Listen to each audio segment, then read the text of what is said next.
Welcome friends, আজকে টিউটোরিয়ালে আমরা দেখাবো ওহমস ল সম্বন্ধে। ওহমস ল কাকে বলে, ওহমস ল এর গ্রাফিক্যাল রিপ্রেজেন্টেশন কেমন হয় এবং সেখান থেকে কিভাবে আমি অজানা রোধের মানটা বার করতে পারি।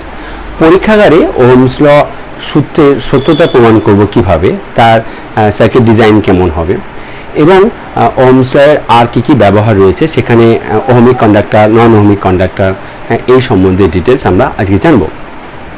তো আমরা দেখো প্রথমে দেখব যে একটা যে কোনো পরিবাহীর যারা তড়িৎ পরিবহন করে, যদি এরকম ধরো দুটো বিন্দু নিয়েছি, এ বিন্দু এবং বি বিন্দু, যদি এ ও বি বিন্দুর মধ্য দিয়ে প্রবাহ মাত্রা আই যায় এবং যদি এ বিন্দুর বিভব ভি এ হয় আর বি বিন্দুর বিভব ভি বি হয়, তাহলে ভি যদি তাদের পোটেনশিয়াল ডিফারেন্সটা বিভব পার্থক্য ভি ভ্যারিজ অ্যাজ আই, যদি V A greater than VB হয় তবেই কিন্তু প্রবাহ মাত্রা যাবে।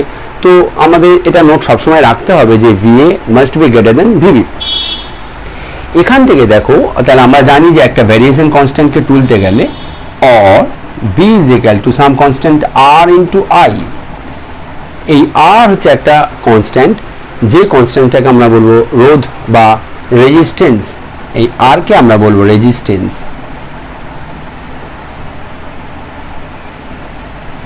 এই রেজিস্ট্যান্স কথাটা কেন এসেছে, এর ফিচার্স কি আছে?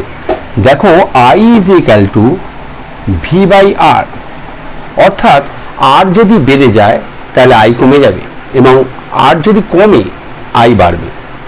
অর্থাৎ কি না, এই আর হচ্ছে পরিবাহীর এমন একটা ধর্ম যা নাকি প্রবাহ মাত্রাকে বাধা দেয়। পরিবাহীর সেই ধর্মকে আমরা রোধ বা রেজিস্ট্যান্স বলি। দেখো, এর নামের মধ্যে লুকিয়ে আছে রেজিস্ট্যান্স কথার অর্থ হলো হুইচ রেজিস্ট কন্ডাক্টেন্স। অর্থাৎ কথাটা এখান থেকে এসেছে, যে নাকি প্রবাহকে বাধা দেয়, হুইচ রেজিস্ট কন্ডাক্টেন্স। এবার আমরা দেখব যে ওহমস ল এর ক্ষেত্রে যে কন্ডিশনসগুলো বলে রাখা ছিল, সেই কন্ডিশনসগুলো আসলে কি? উষ্ণতা, অন্যান্য ভৌত ধর্ম,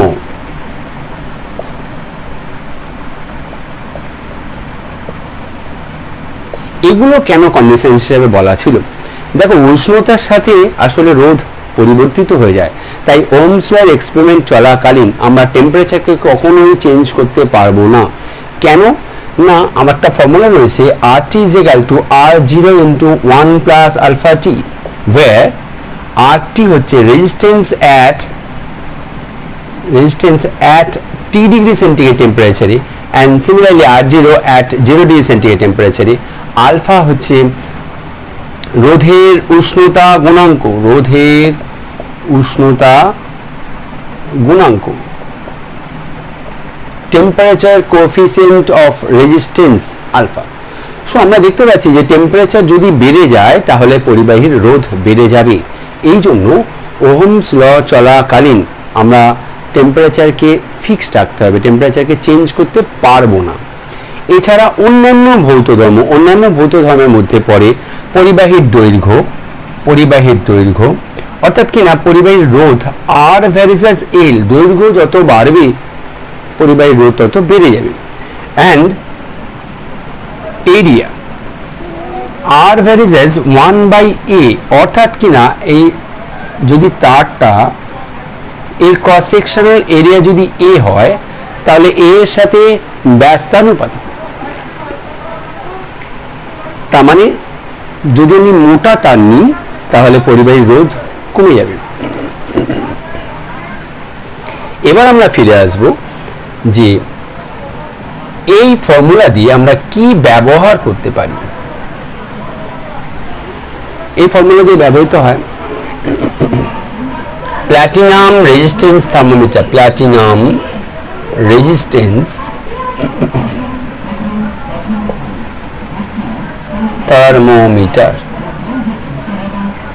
একটা বিশেষ ধরনের থার্মোমিটার তৈরি করা হয়েছে এই ফর্মুলা দিয়ে, যার নাম প্ল্যাটিনাম রেজিস্ট্যান্স থার্মোমিটার। একটা প্ল্যাটিনামের কয়েল আছে, এটা কি কাজে লাগে, যত ফার্নেসগুলো আছে, ঢালাই ঘর যাকে বলা হয়, তো এই ফার্নেসগুলোর টেম্পারেচার 2000, 3000, 4000 সেন্টিগ্রেড টেম্পারেচার। এটা যেহেতু আমরা সাধারণত যে সেন্টিগ্রেড থার্মোমিটার ব্যবহার করি বা ফারেনহাইট স্কেল ব্যবহার করি, সেই থার্মোমিটার দিয়ে তো আমরা একটা ফার্নেসের টেম্পারেচার মাপতে পারবো না। তাই প্ল্যাটিনাম রেজিস্ট্যান্স থার্মোমিটার ব্যবহার করা হয়। যে প্ল্যাটিনাম এই থার্মোমিটারটাকে যদি আমি ফার্নেসের টেম্পারেচার নিতে পারি, তার মধ্যে দিয়ে দিতে পারি, তাহলে কি হবে, তার 30 সেন্টিগ্রেড টেম্পারেচারে রোধ কত আমরা বার করে নেব। তার 0 সেন্টিগ্রেড টেম্পারেচার রোধ আমরা জানি, তাহলে আলফা যদি প্ল্যাটিনামে নিয়ে নিতে পারি, আলফা যদি আমাদের জানা থাকে, তাহলে আমরা টিটা বার করতে পারবো। অর্থাৎ এই সূত্রের প্রয়োগ করে আমি একটা অজানা তাপমাত্রা বার করতে পারবো, বিশেষ করে যেগুলো high temperature 2000 degree, 3000 degree centigrade temperature. এবার আমরা চলে আসি এই যে এখানে, তাহলে R is equal to some constant, দেখো rho into L by A, এই রোকে বলা হয় স্পেসিফিক রেজিস্ট্যান্স। স্পেসিফিক রেজিস্ট্যান্স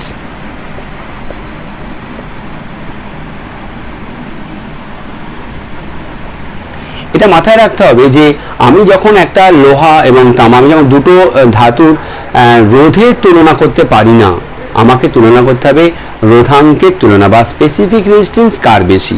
আমি যদি বলি একটা লোহার তার অপেক্ষা তামার তারের রোধ বেশি, এটা ঠিক সঠিক কথা না, কারণ আমি তারটার দৈর্ঘ্য কতটা নেবো, তারটার প্রস্থচ্ছেদের ক্ষেত্রফল কতটা নেবো, তার উপর ডিপেন্ড করবে তার রেজিস্ট্যান্স কতটা হবে। সো আমরা যখন কোনো দুটো মেটালের রেজিস্ট্যান্সের কম্প্যারিজনে আসবো, তখন আমরা রেজিস্টিভিটি দিয়ে বা স্পেসিফিক রেজিস্ট্যান্স দিয়ে আলোচনা করব, তাহলে জিনিসটা সঠিক হবে। এবার আমরা ফিরে আসবো ওহমস ল এর পরীক্ষাগারে প্রমাণ করার জন্য তার সার্কিট ডিজাইন কেমন করতে হয়। দেখো, আমরা পরীক্ষাগারে ওহমস ল এর সূত্রতা সত্য প্রমাণ করব। প্রথমে কি করব, আমরা একটা ব্যাটারি নিয়ে নিয়েছি, ব্যাটারির সাথে এরকম একটা ভ্যারিয়েবল রেজিস্ট্যান্স, এরকম দেখতে ভ্যারিয়েবল রেজিস্ট্যান্সকে আমরা এভাবে সূচিত করি। এর ব্যাপার হলো, আমি একটা নব আছে, আমি একে চেঞ্জ করে সার্কিটের ভোল্টেজটাকে চেঞ্জ করতে পারি।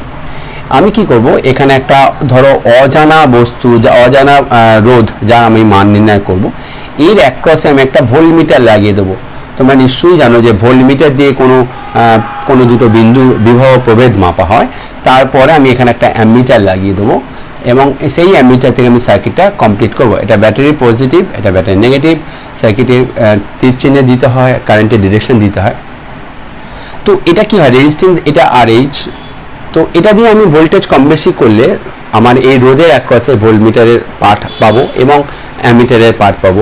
এইভাবে যদি আমি ভোল্টমিটারে আর অ্যামিটারের পার্ট নিই, ধরো এটা আমি ভোল্টে নিলাম এবং ধরো এটাকে আমি মিলি অ্যাম্পিয়ারে নিলাম, নিয়ে আমি এখানে বিভিন্ন মান পাবো, ধরো 0.1, 0.2, 0.3, 0.4, 0.5 এরকম মান নিলাম। এখানে মনে করো তো 10, 20, 30, 40, 50, একদম এক্স্যাক্ট ফিগারে নাও আসতে পারে, সামান্য কম বেশি হতেই পারে। তো এরকম যদি মান আসে, আমরা তারপর কি করব, একে আমরা একটা লেখচিত্রে প্লট করব, একদিকে V এবং একদিকে I, এই প্লট করলাম। এরকম প্লট করলে দেখা যাবে এটা অরিজিন দিয়ে যাবে এবং একটা স্ট্রেট লাইন হবে, ধরা যাক আমরা এই বিন্দুগুলো পেয়েছি, অরিজিন দিয়ে যাবে এবং একটা স্ট্রেট লাইন হবে। লেখচিত্রের একদম মাথাতে একটা তীরচিহ্ন দিতে হয় এবং প্রতিটা অক্ষের তীরচিহ্ন দিতে হয়। অরিজিনকে ডিনোট করতে হয় তার কোঅর্ডিনেট কত, এক্স অক্ষে দিতে হয় V ভোল্ট, যে চলরাশি এক্স অক্ষে বসবে, ভ্যারিয়েবল বসবে, উইথ ইউনিট বসাতে হবে তাকে, এবং এখানেও আমরা মিলি অ্যাম্পিয়ার দেব। আর ওপরে কি করব, আমি V'(I) লেখচিত্র কথাটা লিখতেই হবে আমাকে। আমি লেখচিত্রে কী কী ডেকোরাম থাকে, একটা লেখচিত্র সঠিকভাবে আঁকতে গেলে কী কী বিষয় দেখতে হয়, তার পূর্ণাঙ্গ ভিডিও আমার থাকবে আইটাকে, তোমরা চাইলে দেখে নিতেই পারো। তো এর সাথে আরেকটা জিনিস বাকি পড়ে থাকে, আমরা সেখানে ডিটেলস বলবো। আরেকটা জিনিস বাকি পড়ে থাকে, সেটা হলো যে স্কেল, অর্থাৎ কিনা আমি এক্স অক্ষের একটা ক্ষুদ্রতম ঘরের মান কত নিয়েছি উইথ ইউনিট, এবং ওয়াই অক্ষের একটি ক্ষুদ্রতম ঘরের মান কত নিয়েছি উইথ ইউনিট। অর্থাৎ one smallest division along X axis, তার মান এবং তার unit, one smallest division along Y axis, মান এবং তার ইউনিট, ভ্যালুজ এবং ইউনিট দুটোই লিখতে হবে। তো এটা গেল স্কেলের ব্যাপারটা। আমরা সুতরাং এই যে লেখচিত্র পেলাম ওহমস ল থেকে, আমরা কি করব, যে পয়েন্টটা নিলাম না এখানে রিডিং নিই, সেরকম একটা আননোন পয়েন্ট নেবো, তাকে ডবল গোল করব, একে লম্ব টানবো এক্স অক্ষে এবং লম্ব টানবো ওয়াই অক্ষে। তাহলে আমি যে ভি এখান থেকে বার করব, কতটা কোথায় ঠেকলো আমার অক্ষে, সেই ভি এর মানটা আর এই আই এর মানটা ভি বাই আই করলে আমি পেয়ে যাব রোধ। এই রোধটা কোন রোধটা, এই রোধটা, এই রোধটা। আমি একটা রিডিং নিয়ে আর এর মান নিতেই পারতাম, কিন্তু অনেকগুলো রিডিং নিয়ে লেখচিত্রে বসিয়ে সেখান থেকে নিলে আমি আর এর একটা অ্যাভারেজ ভ্যালু পাবো। এইভাবে ওহমস লয়ের সূত্রের সাহায্যে রোধের মান বার করব। এবার আমরা নেক্সট পর্যায়ে, পরবর্তী পর্যায়ে দেখব যে আমরা রোধের সমবায়, কম্বিনেশন অফ রেজিস্ট্যান্স। যদি দুটো রোধকে এভাবে একটা প্রান্তের শেষ বিন্দুর সাথে একটা প্রান্তের শেষ বিন্দু লাগিয়ে দেওয়া হয়, এটা যদি R1 হয়, এটা যদি R2 হয়, তাহলে এদের যে ইকুইভ্যালেন্ট রেজিস্ট্যান্স বা তুল্যাঙ্ক রোধ, ইকুইভ্যালেন্ট রেজিস্ট্যান্স, এটার মান হবে R হলে R=R1 + R2। এই তুল্যাঙ্ক রোধ ব্যাপারটা কি? তুল্যাঙ্ক রোধ ব্যাপারটা হলো যে সার্কিটে দুটো রোধ না লাগিয়ে যদি আমি একটা রোধ লাগাতাম, তার ফলে আগে R1 R2 লাগানোর ফলে সার্কিটে যে প্রবাহ মাত্রা এবং যে বিভব প্রভেদ ছিল একই থাকবে। এদের পরিবর্তে যদি একটা সিঙ্গেল রোধ লাগাতাম, একটি মাত্র রোধ লাগাতাম, তাহলেও যদি একই থাকে বিভব প্রভেদ এবং প্রবাহ মাত্রা, তাহলে বলবো এই দুটো রোধের তুল্যাঙ্ক রোধ হলো সেই তৃতীয় রোধটি। যখন ইলেকট্রনিক সার্কিটে প্রচুর সেখানে ব্রাঞ্চেস অফ রেজিস্ট্যান্স থাকছে, অন্যান্য আরও কম্পোনেন্টস থাকছে, তো সেখানে তো আমরা টোটাল সমবায়ের পরিবর্তে, টোটাল কম্বিনেশনের পরিবর্তে আমাকে ইকুইভ্যালেন্ট রেজিস্ট্যান্সটা বার করতে হবে, তবেই আমি সেই বর্তনীর প্রবাহমাত্রা এবং বিভব প্রভেদ বার করতে পারবো। আর যদি এরা প্যারালাল থাকে, যদি সমান্তরাল সমবায় হলো, অর্থাৎ কিনা দুটো রেজিস্ট্যান্সের একটা প্রান্তের সাথে আর একটা প্রান্ত লাগিয়ে দিয়েছি, এক্ষেত্রে যদি হয়, তাহলে এটা যদি এ বিন্দু হয় এবং বি বিন্দু হয়, এটা যদি R1 হয়, এটা যদি R2 হয়, তাহলে এর ইকুইভ্যালেন্ট রেজিস্ট্যান্স হচ্ছে 1/R = 1/R1 + 1/R2। অর্থাৎ কিনা যদি এই দুটো রোধের পরিবর্তে আমি একটা ইকুইভ্যালেন্ট রেজিস্ট্যান্স যদি R পেতাম, সেই R এর মান কত হতো না, reciprocal of R = 1/R1 + 1/R2। এইভাবে আমরা রোধের সমবায় থেকে বার করতে পারবো ইকুইভ্যালেন্ট রেজিস্ট্যান্সের মান কত। দেখো, এবার আমরা দেখাবো যে ohmic conductor, non ohmic conductor বলতে কি বোঝায়। Ohmic conductor and non ohmic, অর্থাৎ ওহমীয় পরিবাহী আর অওহমীয় পরিবাহী বলতে আমরা কি বুঝবো। দেখো, ওহমস লয়ের বক্তব্য ছিল যে একদিকে যদি ভি প্লট করি, একদিকে যদি আই প্লট করি, তাহলে ভি প্রপোর্শনাল টু আই, অর্থাৎ পরিবাহীর দুটো প্রান্তে বিভব প্রভেদটা প্রবাহমাত্রার সাথে সমানুপাতিক হতে হবে। যে সকল পরিবাহী যারা ওহমস লকে মেনে চলে, অর্থাৎ যাদের ক্ষেত্রে ভি আর আই এরকম সমানুপাতিক হবে, ডাইরেক্ট প্রপোর্শনাল হবে, তারা হচ্ছে ওহমিক কন্ডাক্টর। আর যারা মেনে চলে না, তারা নন ওহমিক কন্ডাক্টর। যেমন নন ওহমিক কারা, যেমন সেমিকন্ডাক্টরস। অর্ধ পরিবাহী সেমিকন্ডাক্টরস যারা অর্ধ পরিবাহী, যেমন মনে করো বিশুদ্ধ জার্মানিয়াম, সিলিকন, এরা যারা আছে, এরা ওহমস ল মেনে চলে না। এদের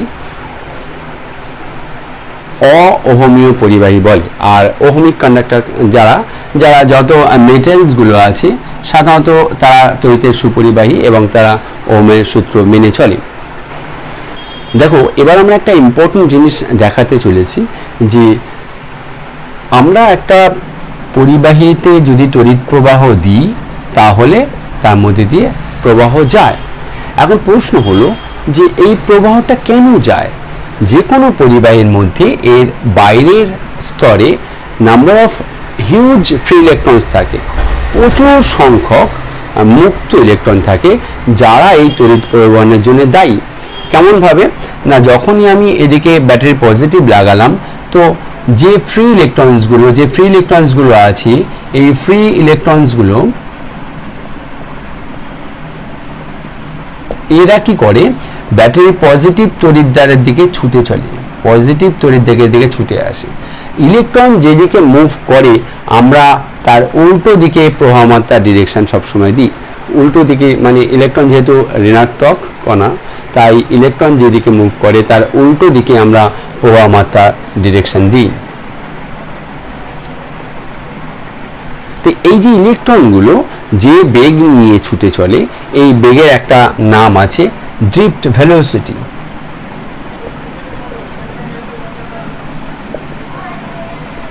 ড্রিফট ভেলোসিটি। যদি আজকে ভিডিও তোমাদের ভালো লাগে তাহলে চ্যানেলের সঙ্গে থাকবে, আমরা এই ধরনের ভিডিও তোমাদের চ্যানেলে তোমাদের কাছে রাখবো।